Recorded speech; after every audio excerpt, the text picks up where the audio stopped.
All right, Bruntz, switching over to football here. Obviously, you're there for availability, talking a little bit with them just about what's been going on in the early week of spring so far. What's kind of just the pulse so far of what has been kind of, it feels like a tonal change with what Rule's been over the past few springs comparative to this year heading in. Have you noticed it just from Rule, or is it also maybe from the team's perspective, the assistants as well? Is it just the head coach, or is it overall just kind of what's that pulse and what are you feeling for just a tone change? Yeah, I mean, I think there's a little bit more of this, like, okay, let's put our heads down and work a little bit here. It's we're kind of in Kool-Aid season, right? Like this is guys, everybody's moving around, everybody's never felt better. Hmm. Um, I think they're trying to get past that a little bit. I mean, I think there's an acknowledgement over there that this is a really important year, and whatever is going to happen in year three in 2025, it's going to be set up now. I think also the spring. I mean, just the reality of the fact that you have three new coordinators, 30 new guys on your roster. You've got the kind of looming cut down to 105. They're also kind of taking their time of, let's teach this, let's install it. I mean, they have to install a new defense. They have to figure out what this offense is going to look like and expand on a little bit more than what it was in the bowl game. Although that kind of sounds like the parameters of what they're working with. So there's some nuts and bolts things to do, definitely this spring, and I think that's kind of been the tone change a little bit. I mean, even the I don't know. I mean, the stuff that kind of comes out from the official accounts of photos and everything else, even that seems a little bit dialed back this year Mm. from maybe what it's been the last couple of years. I don't know if that's by design or what, but it's something I've noticed a little bit as well. Bruns, we've been talking a lot this week about kind of the different players and guys we had confidence in versus some unknowns and stuff like that. But I'm curious about the coaching staff because you brought up a good point. You got three new coordinators. Obviously, you got several new position coaches as well. Is there, and I'm going to take Dana Holgerson out of it since we saw him in this role, at least for a sample size last year. Hmm. Dana Holgerson, is there a guy that you feel the most confident in their ability to upgrade their position? Yeah, I mean, I think DeKel Shorts I would probably put there. It's a new group. It's a much different looking group than what they had. But I think what's helpful there is, I mean, I have to mention Dana Holgerson here, so my apologies, but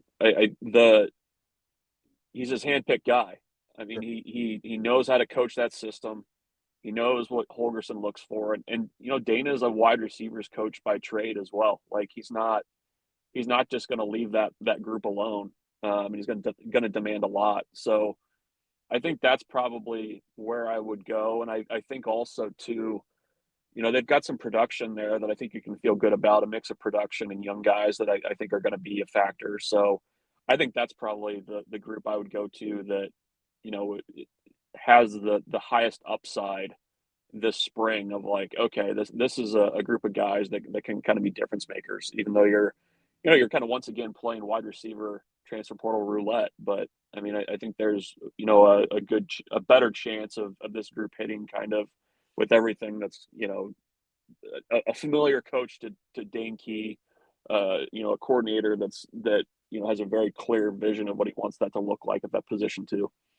Brunson, I don't want to ask a leading question here, so I'll try and leave my bias out of it. There's a couple guys I think kind of answer this question for me, but on the flip side of that, are there coaching spots that you've got the biggest questions about on their ability to deliver a product that improves Nebraska?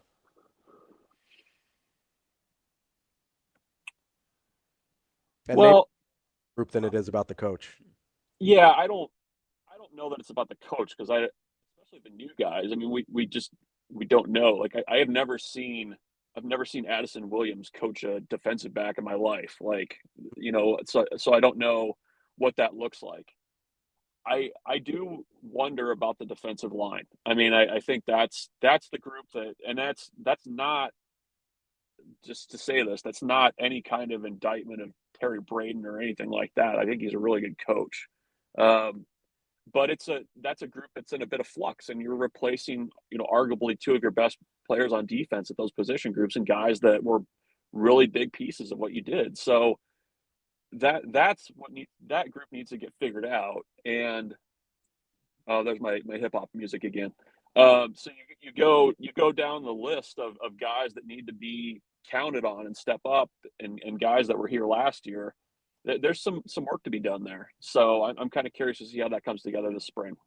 Bruntz, is it fair to say that the defensive line has that concern? Maybe not just from you, but just in general, Husker fans, chat pages, all that sort of stuff, just because of the spotlight that was left? I mean, the coach, Ty, Nash, they were high-profile players of last year's team. Say that concern is just because those faces left and that they're looking to replace those, or is that concern genuine with the pieces that are coming up?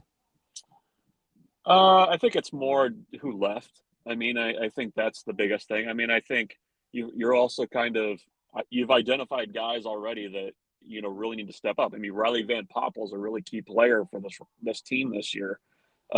So I think it's a mix of all of that. I always get somewhat concerned about defensive line play anyways, because we've seen at Nebraska what it can look like when it's really good, and we've seen what it can look like when it's really bad.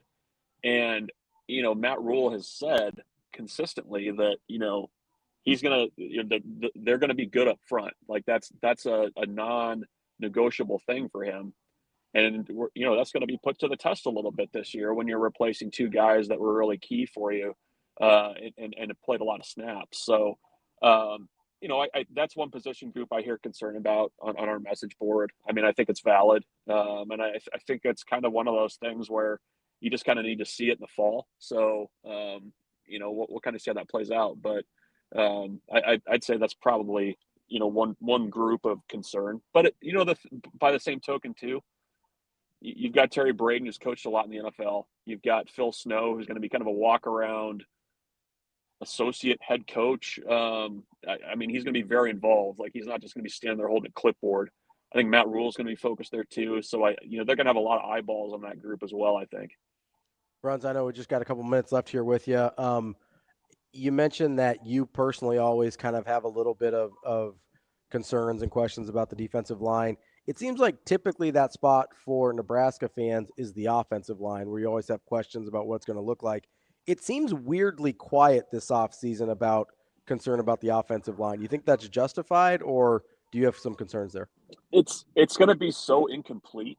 Like, when you look at the list of guys who are not going to be participating this spring or limited, it's, probably Teddy Prohaska's limited. Lutovsky started a lot last year. He's limited. You've got some other guys that, that are probably going to be in that initial group. Turner Corcoran, that maybe not starting, but in like that top 7, like you could see those guys being in the top 7, and you're not going to see them this spring. So, it becomes a big spring for guys like Preston Talmua, Grant Bricks, those young guys that are going to have a lot of opportunities for reps this spring, just because you're not going to have, the veterans in there. So I think that's kind of why it's quiet.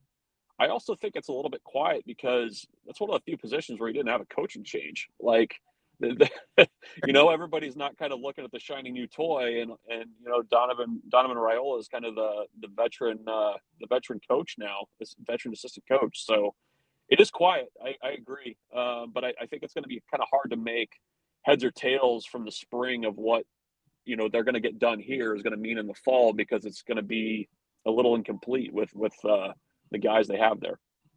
That's ludicrous superfan Michael Bruntz from Husker247.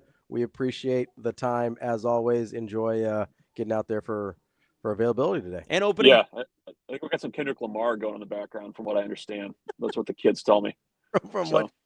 Yes, enjoy opening day. I hope things go well for you. I don't really know what you're rooting for anymore in baseball, but I wish you the best.